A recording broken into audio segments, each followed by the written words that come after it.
Students, जय हिंद। आज का हमारा उदाहरण नंबर 5 है कि उन बिंदुओं की जांच कीजिए जिन पर अचर फलन f(x) बराबर के सतत फलन है। तो देखिए यहाँ पे हमें फंक्शन दिया है गया है f(x) बराबर के। इसके लिए संततता जहाँ पर यह संतत है उस अंतराल को या फिर उन बिंदुओं को ज्ञात करना है। तो देखिए यहाँ पे कोई हमें इस फलन के परिभाषित होने के लिए अंतराल वगैरह नहीं दिया गया, तो इसके लिए हम इसके संततता का जो परीक्षण है वो वास्तविक संख्याओं के लिए देखेंगे। ठीक है, तो देखिए उन बिंदुओं की जांच, तो उन बिंदुओं के लिए हम मान लेते हैं कि यह फलन कि माना यह फलन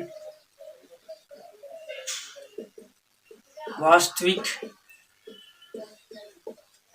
संख्याओं के लिए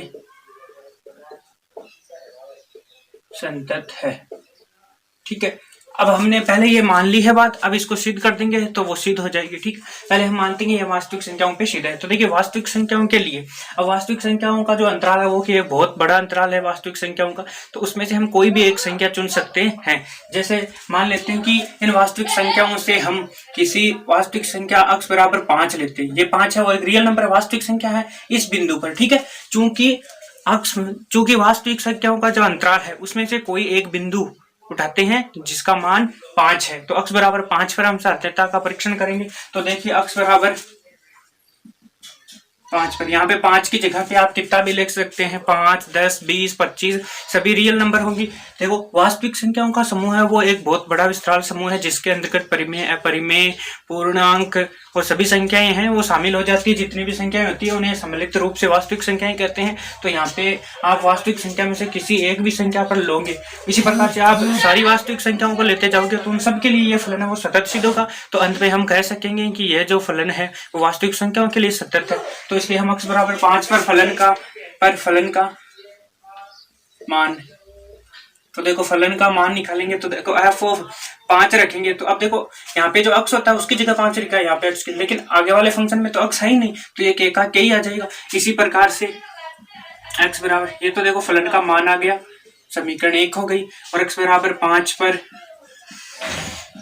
फलन की दाईं सीमा, देखो फलन की जब दाईं सीमा निकालते हैं तो आपको पता है f(5) पे निकालनी है तो 0 प्लस आएगा और जो हो जाएगा लिमिट h टेंडिंग टू 0, और f(5) जोड़ h लिखना है कहां पर, जहां फंक्शन में h हो, लेकिन यहाँ पे हमारे पास तो h है ही नहीं, तो ये लिखेंगे तो ये लिमिट h टेंडिंग टू 0 के, और लिमिट रखेंगे तो यहाँ पे h है नहीं, 0 रखा नहीं जाएगा, इसलिए k का k हो जाएगा जो कि हमारे पास।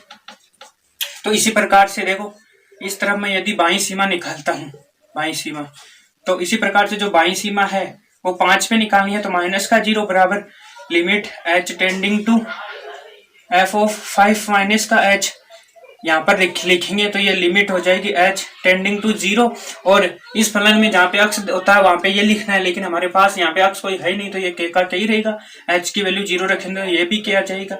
इस प्रकार से जो फलन की, देखो फलन का मान, फलन की बाईं सीमा और फलन की दाईं सीमा तीनों बराबर आ रहे हैं, तो यह एक सतत फलन है किस पर, x बराबर 5 पर। इसी प्रकार से आप x 5 की जगह पे वास्तविक संख्याओं के इस समूह से कोई भी संख्या उठा के देखोगे उन सब के लिए इन तीनों का मान समान आएगा। तो इसलिए आप कह सकते हो कि जो ये फलन है, अचर फलन है, वो सभी वास्तविक संख्याओं के लिए सतत होगा। तो वे बिंदु, उन बिंदुओं की जांच, इसलिए वो बिंदु कौन से होंगे जहाँ पे ये संतत है, तो आप लिख सकते हो कि वह समस्त वास्तविक संख्याओं के लिए दिया गया फलन है। देखो आपको ये लिखना है, ये लिखना है, ये लिखना है, इसके बाद नीचे लिखना है कि जैसे 5 पर फलन संतत है उसी प्रकार वास्तविक संख्याओं के सभी मानों के लिए, वास्तविक संख्या के प्रत्येक मान के लिए फलन सतत होगा। अतः हम कह सकते हैं कि जो दिया गया अचर फलन f(x) बराबर k है वो सभी वास्तविक संख्याओं के लिए संतत होगा।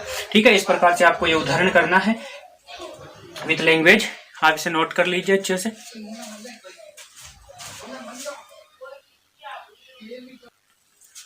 हेलो स्टूडेंट्स, तो हमारा नेक्स्ट उदाहरण नंबर 6 है, वो है कि सिद्ध कीजिए कि वास्तविक संख्याओं के लिए तत्समक फलन, कोई तत्समक फलन f(x) बराबर x है वो प्रत्येक वास्तविक संख्या के लिए संतत है।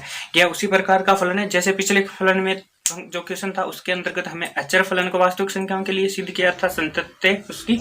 अब की बार सभी वास्तविक संख्याओं के लिए इस फलन को, तत्सम फलन को वास्तविक संख्याओं के लिए सातत्यता का परीक्षण करना है तो इसके लिए देखो, जब समस्त संख्याओं के लिए बात आती है तो हमें उस अंतराल में से कोई एक संख्या उठाकर देख लेना है, यदि वो उस पे है तो उन सभी पे वो बात सिद्ध होगी। तो देखिए यहाँ पर हमें वास्तविक संख्याओं के समूह से कोई बिंदु उठा लेते हैं। जैसे वास्तविक संख्याओं के समूह में कोई भी एक बिंदु, जैसा कि अपन अक्स बराबर 10 पे, ठीक है, वास्तविक संख्या है अक्स, तो अक्स पे हम परीक्षण कर लेते हैं बिंदु। सबसे पहले आपको लिखना है वास्तविक संख्याओं के अंतराल में से किसी एक बिंदु, ठीक है, कोई भी एक बिंदु, कोई किसी एक बिंदु मान लेते हैं कि अक्स बराबर 10 माना, अक्स बराबर 10 पर फलन के सातत्यता का परीक्षण, ठीक है। इस प्रकार यदि यह अक्स बराबर 10 पर हम इसके सातत्यता का परीक्षण करेंगे, ये सिद्ध होता है, तो हम मान लेंगे कि ये पूरे इस अंतराल में सतत फलन होगा। तो देखिए अक्स बराबर, अतः अक्स बराबर 10 पर फलन का मान, ठीक है। तो देखो फलन का मान निकालेंगे तो f ऑफ 10, अब जहां पे x है वहां पे 10 लिखना है, तो यहाँ पे भी इसकी वैल्यू 10 आ जाएगी, जो कि फलन का मान आ गया समीकरण नंबर 1। अब लिखना है बिंदु x बराबर 10 पर फलन की दाईं सीमा, ठीक है। जब दाईं सीमा निकालते हैं तो आपको पता है f ऑफ 10 प्लस का 0 लगेगा, और यहाँ से जो लिमिट है वो h टेंडिंग टू 0 होगी, और f 10 प्लस का h लिखना है, ठीक है। उसी प्रकार से अब हमारे जो फलन दिया गया, फंक्शन दिया गया, उसमें अक्स की जगह पे ये लिखना है, तो ये रहा अक्स, तो यहाँ पे लिख देंगे 10 प्लस का h। अब h की जगह 0 रखना है, तो लिमिट हट जाएगी, जब 0 रख देंगे तो ये यहाँ पे 0 रखेंगे तो ये 10 का 10 ही बच जाएगा, जो कि f ऑफ 10 प्लस 0 की वैल्यू आएगी। ये आ गई समीकरण नंबर 2, ठीक है। इसी प्रकार से देखो ये दाईं सीमा आई है, अब यहाँ पर हम बाईं सीमा निकालते हैं। आपको आगे भी ये पॉइंट निकालना है, उसके नीचे ये इस तरफ लिखना नीचे, और यही लैंग्वेज लिखनी है, बिंदु x बराबर 10 पर फलन की बाईं सीमा, ठीक है। यहाँ दाईं की जगह बाईं लिख देना और फिर बाईं सीमा लगाना है। फिर देखो बाईं सीमा निकालने के लिए 10 माइनस का 0 होगा, और ये हो जाएगी limit h tending to 0 f of 10 minus h, ठीक है। जो फंक्शन दिया गया है उसके अंदर h की जगह पे 10 माइनस h लिखना है, जैसा कि यहाँ पे ये रहा अक्स ही है, तो अक्स की जगह पे ये लिखेंगे, तो 10 माइनस h की जगह पे 0 रखेंगे तो लिमिट हट जाएगी, और यहाँ पे 0 रखेंगे तो 10 माइनस का 0 बराबर 10 होगा, जो कि f ऑफ 10 माइनस 0 की वैल्यू है, ठीक है। इस प्रकार से ये समीकरण नंबर 3 आ गई। क्योंकि देखो यहाँ से देखो समीकरण नंबर 1 से f ऑफ 10 बराबर आ रहा है f ऑफ 10 प्लस का 0 है, और वो भी बराबर आ रहा है f ऑफ 10 माइनस का 0 के, ठीक है। देखो ये रहा f ऑफ 10 10 है, f ऑफ 10 प्लस 0 10 है, ये रहा, दोनों बराबर है। फिर ये है f ऑफ 10 माइनस 0, वो भी 10 आ रहा है। तो इस प्रकार से फलन का मान, फलन की दाईं सीमा और बाईं सीमा तीनों बराबर आ रहे हैं, इसलिए हम कह सकते हैं कि x बराबर बिंदु x बराबर 10 पर यह संतत है। इसी प्रकार से हम वास्तविक संख्याओं के समूह में से कोई भी, जैसे एक बिंदु 10 उठाया, उसी प्रकार से कोई भी बिंदु उठाकर उसके संततता का परीक्षण करेंगे तो वह फलन संतत आएगा।